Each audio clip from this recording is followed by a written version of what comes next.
이 시간 우리에게 주시는 하나님의 말씀은 전도서 12장 11절부터 14절까지의 말씀입니다. 전도서 12장 11절부터 14절까지의 말씀입니다.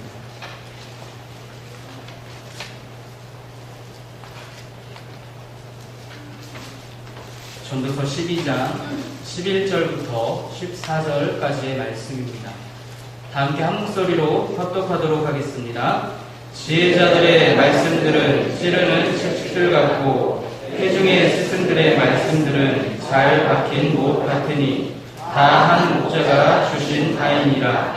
내 아들아, 또 이것들로부터 경계를 하더라. 많은 책들을 짓는 것은 끝이 없고 많이 공부하는 것은 몸을 피곤하게 하느니라.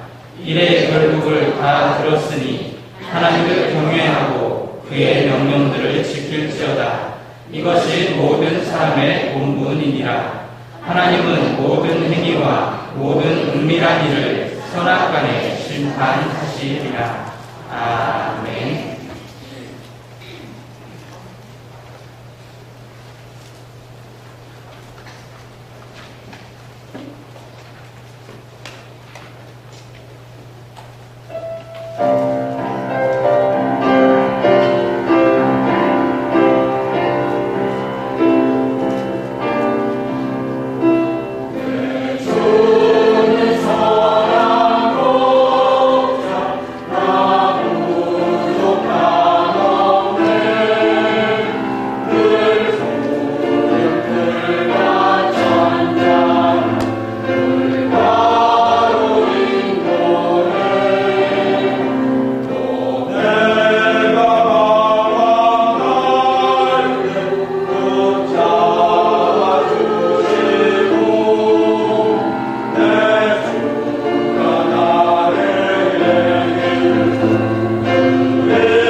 우리 옆에 분들과 인사를 나누시겠습니다. 잘 되고 있습니다. 기도하면 됩니다. 잘 되고 있습니다. 기도하면 됩니다. 9월의 마지막 한 주간도 우리의 선한 목자가 되시는 예수 그리스도와 아름다운 동행을 하시기를 주님 이름으로 축복합니다.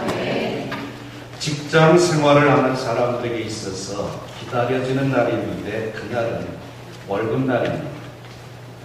우리 어린 자녀들에게 있어서 기다려지는 날은 부모로부터 용돈을 받는 날입니다. 결혼을 앞둔 신랑 신부에게 있어서 기다려지는 날은 바로 결혼식 날입니다. 이렇게 사람들은 저마다 기다려지는 날들이 있습니다. 여러분들은 어떤 날이 기다려지십니까? 어린아이들은 5월 5일이 기다려지고, 어버이들은 5월 8일을 기다리고 있습니다. 이와 마찬가지로 영적인 면에 있어서도 이 기다림의 법칙은 반드시 깨닫고 적용시켜야 됩니다. 하나님께서는 우리들이 일한 대로 보상해 주신다라고 말씀을 하고 계십니다. 갈라디아서 6장 7절에 보면 사람이 무엇으로 심든지 그대로 거두리라고 말씀했습니다. 지금껏 우리가 살아오면서 내가 심은 대로 거두게 하시겠다는 하나님의 약속의 말씀입니다. 그래서 우리가 믿음을 심으면 구원을 거두고, 찬송을 심으면 기쁨을 거두고, 순종을 하나님 앞에 심었더니 축복으로 보상하시고, 기도를 심었더니 하나님께서 응답의 열매로 보상해 주십니다. 우리가 복음을 심으면 생명으로 보상해 주시는 우리의 참으로 좋으신 하나님입니다. 근데 하나님께서 우리들에게 보상을 하시는데, 하나님의 보상은 장소가 두 군데서 보상을 하십니다. 일단은 이 세상에서 보상을 하시고, 두 번째는 저 하늘나라 천국에서도 보상하시는 하나님이시라는 이야기입니다. 반대로 우리는 보상하면 상 받을 것만 생각합니다. 그러나 반대의 보상도 있습니다.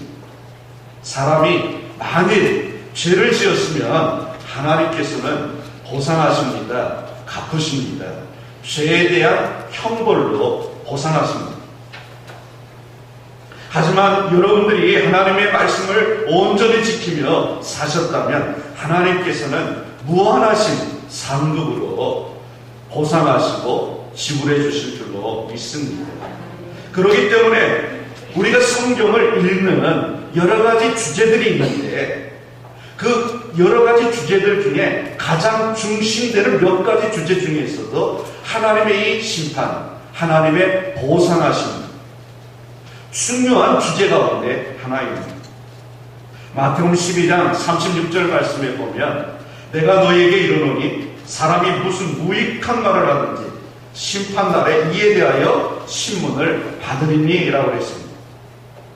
우리가 이 세상 살다가 강건하면 70년 80년 평생 살다가 때가 되면 죽음이라는 문을 통해서 하나님 심판대 앞으로 하나님께서 보상하시는 그 앞으로 나아가게 되는데, 이 험한 세상 살면서 어떤 무익한 말을 했든지 거기에 대해서 하나님께서 신문하신다라고 말씀을 하고 있습니다.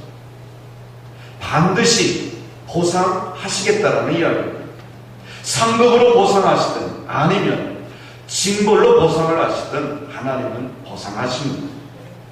그래 전도서 11장 9절에 보면 젊은 청년들을 향하여 하나님이 이렇게 말씀하셨습니다. 청년이여, 내 어릴 때에 즐거워하며 내 청년의 날을 마음에 기뻐하며 마음에 원하는 길과 내 눈이 보는 대로 쫓아 행하라. 그러나 하나님이 이 모든 일로 인하여 너를 심판하실 줄 알라고 말씀을 하고 계십니다. 젊은 청년이라는 이야기는 힘이 왕성합니다. 그래서 내 힘대로 내 뜻대로 내가 배운 대로 살고 싶어 합니다. 그런 청년들을 향하여 하나님 말씀하고 계신 겁니다.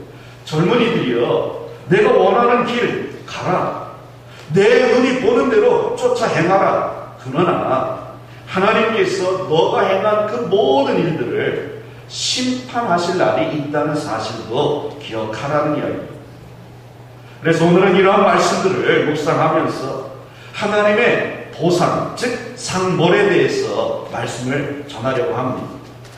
먼저 첫째로 예수 그리스도의 십자가, 갈보리 산의 십자가 사건을 통해서 하나님은 우리들에게 분명하게 말씀하십니다. 여러분, 왜 우리 예수님께서 저 유대 땅 예루살렘에 있는 갈보리 언덕 위에서 십자가에 매달려 그 고통과 아픔을 당하셔야만 했을까요? 그것은 바로 예수님께서 저와 여러분, 우리 모두의 죄의 값을 십자가 고난 속에서 대신 치르시고 죄의 값에 대해서 예수님께서 보상하신 겁니다. 그래서 이 세상에서 우리는 예수 그리스도의 이 십자가 보혈의 은혜로 말미암아 이미 보상을 받은 사람들입니다. 내가 지은 죄, 내가 지었으니까 내가 벌을 받는 것이 마땅한데 그 우리의 죄의 값을 예수님께서 대신 지불해 주셨습니다. 예수님께서 이 십자가에 매어 달려 계신 동안 온 세상이 그래서 3시간 동안 빛이 사라졌습니다. 이 세상에서 빛이 사라졌다는 이야기는 다른 이야기가 아닙니다. 온 세상이 캄캄해졌다는 이야기. 이것 또한 심판의 하나의 모습 상징이기도 합니다. 예수님께서 심판하실 때, 공중 재림하실 때 십자가를 배척하고 하나님의 말씀을 불순종하고 교회를 핍박하고 성도들을, 그리스도인들을 조롱했던 사람들, 그들은 바깥 어두운 세상으로 던져질 것이다라고 말씀하고 있는데 바로 이 어둠의 세상입니다. 그것을 예수님께서 상징적으로 보여주셨습니다. 십자가에 달려 돌아가시는 그 3시간 동안 온 세상의 빛이 사라집니다. 왜? 빛 대신 예수님이 지금 죽어가고 계시니까. 빛이 점점 사라지니까 온 세상이 캄캄해진 겁니다.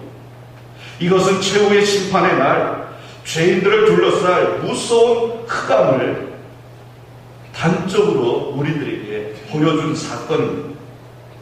이렇게 예수님은요, 우리들 때문에, 내가 지은 죄 때문에 나를 대신해서 내 죄에 대해서 예수님께서 보상하시고 십자가에 달려 돌아가신 것입니다. 예수님이 어떤 분이십니까? 소경을 고치시고 앉은뱅이를 고치시고 다리 저는 사람을 고치셔서 걷고 뛰고 달리게 하시고 각색 병든 자를 고치신 그 예수님께서, 그 능력 많으신 예수님께서 여러분과 저의 죄 때문에 저주를 대신 받으시고 십자가를 지신 것입니다. 이 십자가에서 예수님은 7마디의 말씀을 하셨는데 그 중에 하나가 엘리 엘리 라마 사박단이라는 말씀입니다. 나의 하나님, 나의 하나님, 어찌하여 나를 버리시나이까? 라는 울부짖음입니다. 이 울부짖음은요, 나의 하나님, 나의 하나님, 그래서 우리가 생각할 때 아들이 아버지를 부르고 아들이 아버지를 찾는 그러한 모습으로 비추어질 수도 있지만, 이거를 우리가 재해석해 본다고 한다면 죄로 인해 죽을 수밖에 없는 우리들이 하나님을 찾고 하나님을 부르짖으며 하나님 나의 영혼을 살려달라고, 내 영혼을 구원해달라고 부르짖는 그러한 울부짖음이기도 합니다. 예수님께서는 이러한 고통과 고난과 역경 가운데 부르짖음 속에서 십자가를 지시고 돌아가신 것입니다. 예수님의 이 십자가에 달리신 그 처참한 모습이 바로 죄를 해결하지 못함으로, 예수 그리스도를 믿지 못하고 예수 그리스도 십자가 보혈의 은혜를 체험하지 못하고 죄로 말미암아 지옥불에 던져질 사람들의 모습을 예수님은 십자가에서 단편적으로 보여주신 사건입니다. 그래, 죄로 인해 죽을 수밖에 없던 우리들을 위해서, 아니 나를 위해서, 우리들을, 나를 너무나도 사랑하셨던 예수님께서 대신 십자가에 달려 죽으신 것입니다. 이것이 이 세상에서 우리가 예수 그리스도로 말미암아 하나님의 은혜로 말미암아 첫 번째로 받은 보상인 것입니다. 사랑하는 한마음 가족 여러분, 예수님의 이 십자가의 사랑을 잊지 마시기를 축원합니다. 예수님의 십자가 구원의 은총을 항상 우리의 가슴에, 내 가슴에 새기고 살아가는 우리 한마음 가족들이 되시기를 간절히 축원합니다. 두 번째로 우리 그리스도인, 기독교인, 성도가 보상받는 날이 있습니다.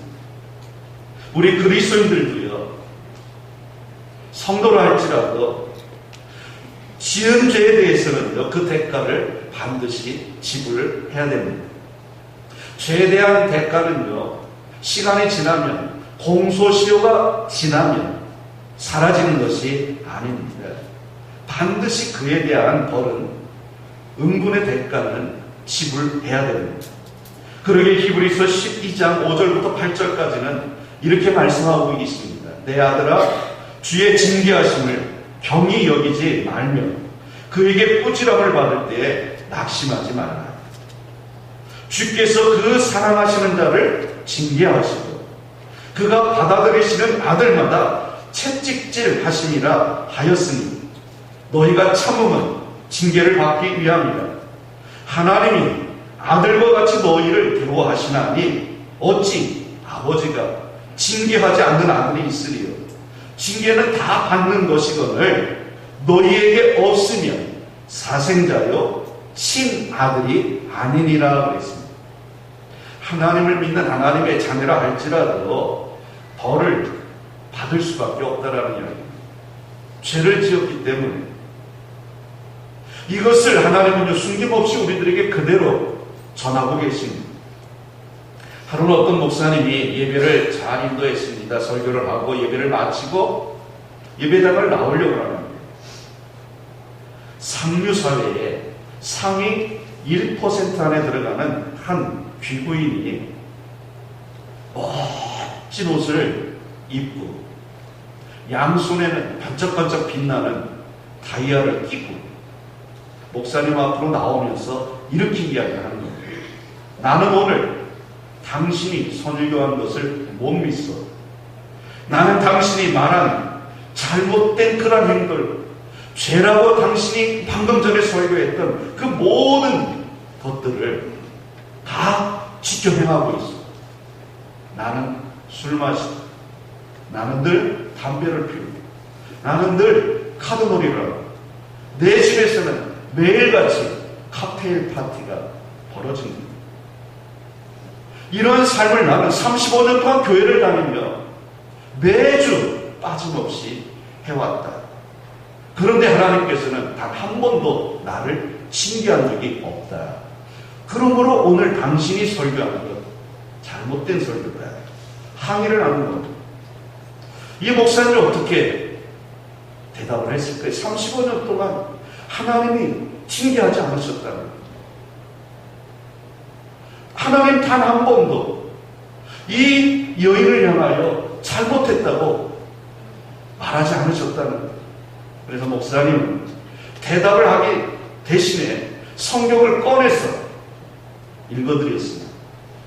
그러나 너희에게 징계가 없다면 너는 사생자라. 하나님의 참 아들이 참 자녀가 아니니라라는 말씀입니다. 이 이야기를 듣고 나서 이 부인이 화가 나갖고 교회를 박차고 나갔다고 합니다.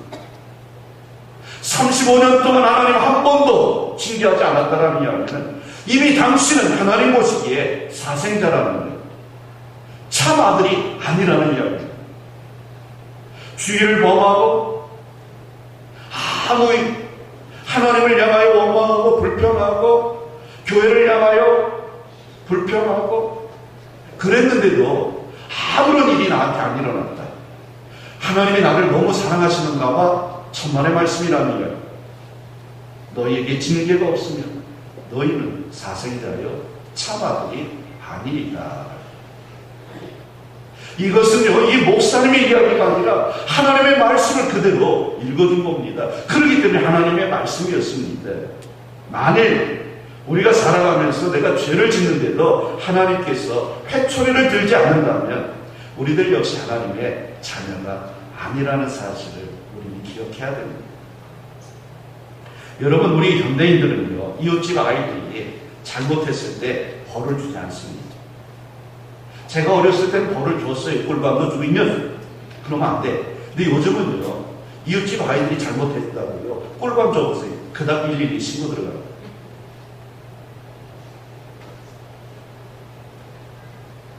아니, 줄 수가 없는 상황입니다. 하지만 내 자녀라면 이야기는 달라집니다. 잘못합니다. 실수했습니다. 그래서 그릇된 길을 걸어가려고 합니다. 그러면 우리는 첫 번째로요, 부드럽게 말로 경고하고, 그래도 안 들으면 강력하게 권고하고, 그래도 안 들으면 회초리를 들어서라도 아이들이요, 잘못된 길로 가지 못하도록 합니다. 왜? 내 아들이니까. 진짜 내 아들이니까. 진짜 내 딸이니까 그럽니다. 마찬가지로 하나님께서도요, 마귀의 자녀는 죄를 지어도 그대로 놔두십니다. 왜? 어차피 최후의 심판의 날이 있으니까 그날 한꺼번에 계산하시면 되기 때문에. 하지만 하나님께서는 사랑하는 자녀는요, 그대로 두시지 않습니다. 왜 그러느냐? 사랑하기 때문에. 그래서 적절하게 하나님은요, 상과 벌을 우리들에게 상급으로 베푸시고 보상하신다라는 이야기입니다. 하나님의 마음에 합하도록 살았던 다윗에게는 그의 후손 대대로, 자녀 손손 대대로 왕의 자리에 앉게 만들어주셨고, 하나님 말씀에 불순종하며 살았던 사울의 왕관은 완전히 몰락시키고 멸망시켰습니다. 이것이 바로 심은 대로 거두게 하시는 하나님의 보상하는 손길입니다. 그러므로 우리가 주의 이름으로 행하는 모든 일은요, 하나님의 영광을 위하여 해야 될 줄로 믿습니다. 나의 영광이 아닙니다. 내 이름을 위하여 우리가 일하는 것이 아니라 하나님의 이름을 위하여, 하나님의 영광을 위하여 헌신하고 충성하고 봉사하는 겁니다. 그런 사람들에게 하나님께서 보상하시는데 생명의 면류관으로, 의의 면류관으로, 영광의 면류관으로 보상하십니다. 요한계시록 2장 10절에도 보면 죽도록 충성하라, 그리하면 생명의 면류관을 내게 주리라 말씀하셨습니다. 진실되게 복음을 전파하고 주님을 위하여 하나님의 말씀을 따라 매일같이 전도하고 선교하는 삶을 사는 사람에게 하나님께서 생명을 전한 그에게 생명의 면류관으로 보상하신다라는 약속의 말씀입니다. 그러므로 사랑하는 성도 여러분, 이날 하나님 앞에 보상받을 날, 이 날을 바라보며 소망하며 사는 온전한 그리스도인들이 되시기를 축원합니다. 부르심의 날에 상급을 받는, 벌을 받는 게 아니라 상급을 받는 우리 한마음 가족들이 되시기를 간절히 축원합니다. 마지막 세 번째로, 그리스도인들이 보상받는 날이 있다면 반대로 죄인들이 보상받는 날도 있습니다. 예수님을 알지 않고 복음의 말씀을 들으면서도 믿지 않는 불신자들 또한 언젠가는 하나님의 심판대 앞에 설 날이 올 것입니다. 지금은 우리가 예수님을 믿을 기회도 있고 예수님을 떠날 기회도 있습니다. 주의 일을 할 수도 있고 주의 일을 안 할 수도 있는 기회가 있습니다. 그런데 하나님 앞에 딱 서면 그때 하나님, 예수님이 내 인생의 메시아임을 내가 믿겠습니다, 아무리 고백해도 외쳐도 기회는 이미 사라졌다라는 겁니다. 하나님 앞에 딱 서면 모든 기회는 사라집니다. 하나만 남는데 심판과 형벌만이 남을 뿐입니다. 이날 죄인들은 밤낮 할 것 없이 고통을 받을 것이다 라고 성경은 우리에게 분명하게 전해주고 있습니다. 요한계시록 20장 15절 말씀에 보면 누구든지 생명책에 기록되지 못한 자는 불못에 던져지리라 그랬습니다. 커다란 연못이 있는데 그 안에는 불이 있습니다. 불꽃이 활활 타오르는데 그곳에 집어 던져짐을 당한다라는 겁니다. 생명책에 기록되지 않았기 때문에. 이 생명책에 기록된 사람들은 누구냐? 예수가 곧 그리스도임을 믿고 구원받아 천국에 들어갈 사람들만 하늘나라 생명책에 그 이름이 기록됩니다. 근데 예수님을 믿지 않았습니다. 예수님 핍박하고 교회 핍박하고 이런 삶을 사는 사람들은 생명책에 이름이 기록되지 않기 때문에 그들은 불못에 던져집니다. 우리가요, 호를 타오르는데 이제 된 것도 아니고 조금 뜨거운 물에 조금만 대도요 화끈거립니다. 참을 수가 수가 없습니다. 그런 우리들이 불모스에 집어 던져줌을 당했는데 이 불모스는요, 죽을래야 죽을 수도 없습니다. 뜨거운 열기는 느껴지는데 죽질 않는 겁니다. 이게 1년 지나 2년 지나 영원히 이런다고 한다면 얼마나 고통스럽겠습니까? 언젠가 보상받는 날이요, 제게도 여러분들에게도 우리에게 다가올 것입니다. 그날이 여러분들에게는 어떤 날이 될 것 같습니까? 하나님 앞에 서는 그날, 이 날이 슬픔과 후회의 날이 될 것인가? 아니면 천국에서 생명의 멸류관, 의의 멸류관, 자랑의 멸류관, 영광의 멸류관, 썩지 않을 멸류관을 쓰는 날이 될 것인가? 이 두 가지 질문에 대한 답은요, 결과물은 어떻게 만들어지느냐? 다른 것이 아니라 바로 내 자신, 여러분들을 자신의 삶에 달려있는 것입니다. 누가복음 16장에 나오는 부자와 거지 나사로의 비유의 이야기를 우리가 잘 알고 있습니다. 세상에 살 때 비록 가난하게 살았습니다. 거지로 살았습니다. 하지만 이 나사로는 믿음으로 말미암아 구원받아 심판대 앞에 섰을 때 천국으로 들어갔습니다. 그래서 아버지 아브라함의 품 안에서 평안히 영원한 삶을 살게 됐습니다. 반대로 부자로 살았고, 그런데 자신만을 위해 살며 매일같이 쾌락과 연락과 잔치를 벌이고 그렇게 살았던 부자는 불신앙으로 말미암아 지옥불에 던져졌습니다. 이 지옥 불못에서 너무 고통스럽다가 한 번은 고개를 들어서 하늘을 좀 바라봤는데 때마침 아브라함의 품에 앉아있는 나사로를 보게 된 겁니다. 매일같이 자기 집을 드나들면서 자기 집 대문간에서 구걸하며 살았던 그 나사로의 얼굴을 알고 있었던 이 부자가 청혼을 합니다. 아버지요, 아버지요. 아버지 품에 있는 그 나사로에게 이제 나사로의 손끝에 물 한 방울 딱 찍어서 내 혀를 좀 서늘하게 좀 식혀달라고. 한 모금도 아닙니다. 그냥 손끝에 물을 집어넣어서 딸랑 한 방울. 그 한 방울이라도 좋다 이겁니다. 이때 하나님께서 이렇게 말씀하십니다. 너와 우리 사이에는 큰 구렁텅이가 있어서 서로 오고 갈 수가 없다라고.